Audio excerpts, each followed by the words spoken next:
A young Indian monk, dressed in orange robes, stood up to address the gathering at the World Parliament of Religion, standing not to impress, manifest, or win anything. He just bowed nervously to Saraswati, the goddess of learning, and just did what he knew best, to speak from his heart. By the time the speech ended, Hinduism was not seen as an exotic oriental oddity any longer, but as a philosophy with immense depth from which the West could learn. Hello viewers, I am Anuradha, and this time I am presenting some intrinsic facts, work and teachings of Swami Vivekananda, which include his philosophy of Vedanta. Also presenting some of the great work done by the Ramakrishna Mission and Mutt and the devoted disciples. I will share a small anecdote about how the life of the current Indian Prime Minister, Mr. Narendra Modi, got influenced by the Ramakrishna Mission and is still revered by him. So please stay tuned. Swami Vivekananda was way superior than a brilliant intellect and a great spiritual power. His overnight success in Chicago and the rich coming to him had no meaning for him. He still wept over his victory, remembering his people at home, sunk in poverty and ignorance, for whose sake he had come to America. As he retired to bed, he cried out in despair, "Oh mother, what do I care for name and fame, when my motherland remains sunk in poverty? Who will raise the masses of India? Who will give them bread? Show me, O mother, how can I help them?" And this emotion became one of the key factors of laying the foundation of a new form of order in India, which is the Ramakrishna Mission and the Ramakrishna Mutt. These two organizations till date perform unparalleled humanitarian work not only in India but across the globe. I would like to share a couple of facts about Swamiji which reflect his inborn selflessness, courage, and intellect. When an English sailor got grievously injured as a trapeze fell on him, all the children ran away assuming the sailor to be dead. But young Narendranath Datta not only rescued him but also looked after the sailor for a week and helped him monetarily as well. An example of his immense courage was when he climbed a champak tree despite stories spread about it being inhabited by ghosts. This was to prove that one shouldn't believe in everything with face value. Swami Vivekananda was a Shrutidhar, meaning he had an exemplary memory and could go through approximately 700 pages in an hour, as he had mastered the speed reading techniques.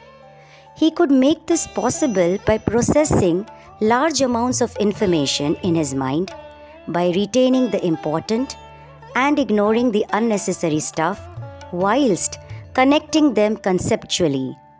We now call these techniques as mind mapping or spider diagrams. Despite his intelligence, he never craved for earthly ambitions and declined some lucrative offers such as professorship at the Harvard University, as well as the offer from Jamshedji Tata to become the director of the future IISc. When Vivekananda arrived in Chicago, he was penniless and had also lost the letter of recommendation, and so he had to spend nights homeless being on the streets. It was then that Mrs. Hale, a Chicago socialite, took pity on him, gave him shelter, but on hearing his ideology, arranged for him to go to the parliament. And the rest, as we say, is history. With ever-increasing followers, he extended his stay in America and later in Europe, emphasizing all throughout the importance of karma, yoga, bhakti, and oneness in religion. And he even introduced the word Om to the West. Sri Ramakrishna used to say, "Man is Narayana himself, If God can manifest himself through an image, then why not through man also? He declared very categorically that God realization is the aim of human life. As a true disciple of Ramakrishna Dev, for Swamiji, knowledge was the foundation of everything, and everyone, irrespective of their social strata, deserved it equally. And that is the true service of God. Swamiji's philosophy and his thoughts are infinitely deep. You delve deeply into it, but never find the end.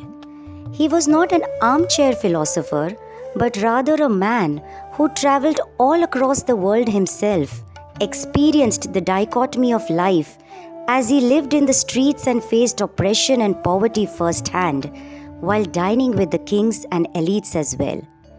We find his deep analysis on Ramayana, Mahabharata, Bhagwad Gita, as well as discourses on the essence of Islam and Christianity. Swami Vivekananda, with a progressive mindset, always advocated for reforms in religion and acted against outdated practices, but never disrespected his religion. He hated the westernized intellectuals who took pleasure in running down our country and the religion. Sadly, that is what our intelligentsia has become today.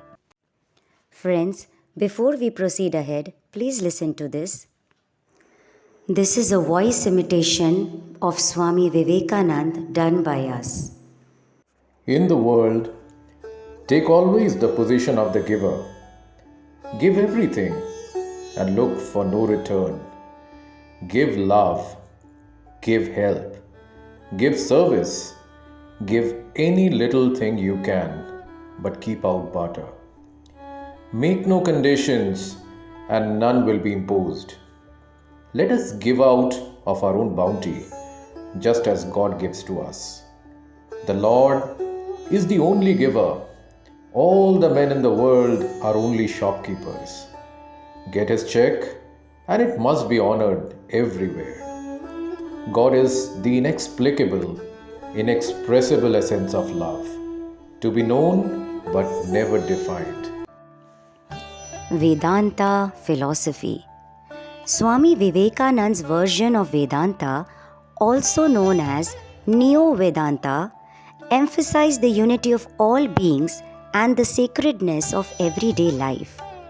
The practice of Vedanta is usually called yoga, and the new Vedanta regards the 4 yogas as: first, Raja Yoga. Its aim is realization of unity with God. It teaches concentration of the mind and how only this can help to gain knowledge and mastery of anything. Second, Karma Yoga. This teaches man to be unattached and work for work's sake. A Karma Yogi works because it is his nature to work as a giver and never care to receive anything in return, meaning the best way to serve God is to serve mankind. Third, Bhakti Yoga. It is the path of systemized devotion for the attainment of union with the Absolute. Bhakti Yoga requires real, genuine, and ceaseless love towards God to achieve oneness with the Supreme Identity. Fourth, Gyan Yoga, meaning knowledge must have an awareness of the distinction between the real and the unreal, and is the path of self-realization. In the philosophy of Vedanta, neither spirituality is abandoned nor social service is neglected, but they are synthesized. Sri Ramakrishna once said, "Compassion for all beings." No, it is not compassion to the jiva, but service to the jiva as Shiva. It was this idea that Swami Vivekananda developed into his philosophy of social service and universal oneness, gave birth to the Ramakrishna Mission in 1897. For the Ramakrishna Mission and the Mutt, relief work has always been a major plank of the humanitarian service programs. Relief since inception has been undertaken on different scales and in different forms across the country in response to both natural and man-made disasters like floods, famine, earthquakes, and even riots. In dispensing relief, the mission meets the immediate and long-term needs of victims, irrespective of their caste, gender, ethnicity, religion, or political persuasion. These immediate needs are met through primary relief, which takes the form of distributing food, clothing, medicines, and other necessities, and providing temporary shelters as well. Long-term needs, on the other hand, range from constructing houses and shelters to economic rehabilitation and follow-up programs. From the 1899 Kolkata plague to the 2013 Uttarakhand floods, the organization has led hundreds of such relief programs without seeking for any acclamation. In the last 20 years, the relief operations have also been provided abroad, like in Russia, Brazil, Fiji, Sri Lanka, Nepal, and other places. In the field of medical services, the Ramakrishna Mutt and Mission have multiple hospitals and outdoor dispensaries where lakhs of patients are treated free of cost. They also have nurses training centers, and they manage old age homes, provide monetary help to the aged and destitute men and women. Education being one of the pillars of Swamiji's vision, the organization has multiple universities with off-campus faculty centers, numerous colleges, more than 500 schools, skill development training centers, several orphanages, centers for the disabled, and the schools of Vedic education. Maintaining the highest standard of education, they also give scholarships to a large number of meritorious students.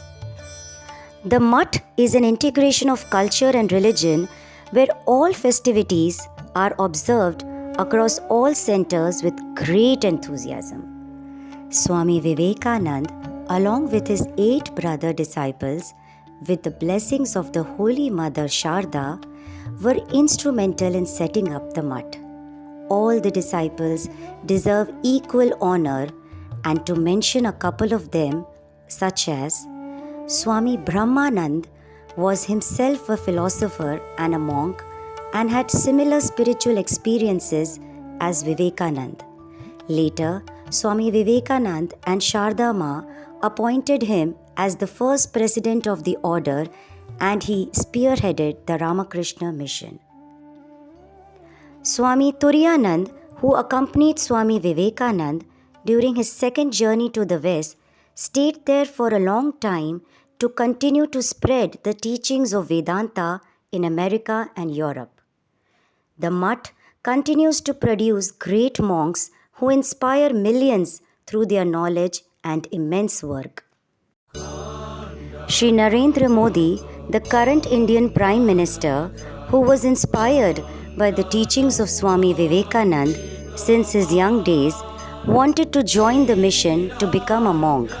He spent some time in Belur and later in Rajkot Ashram of Gujarat, where he closely interacted with Swami Atmasthananda. It was here that Swami Atmasthananda advised him that sannyas was not meant for him, and that his life and work were among and for the people and not in seclusion. What a great foresight! Mr. Modi termed it a personal loss after the passing of Swami Atmasthananda.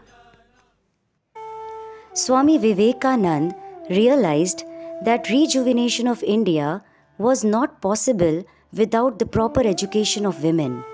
Here, Sister Nivedita, with her noble heart, stepped in instantly to respond to his suggestion to work for Indian women.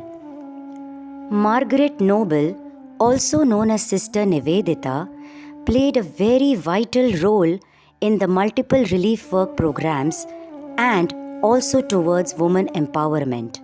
Sister Nivedita, who was an Irish woman, came to India to help Swamiji and dedicated her life for the people of India. She contributed to the freedom movement and also the upliftment of women in a big way.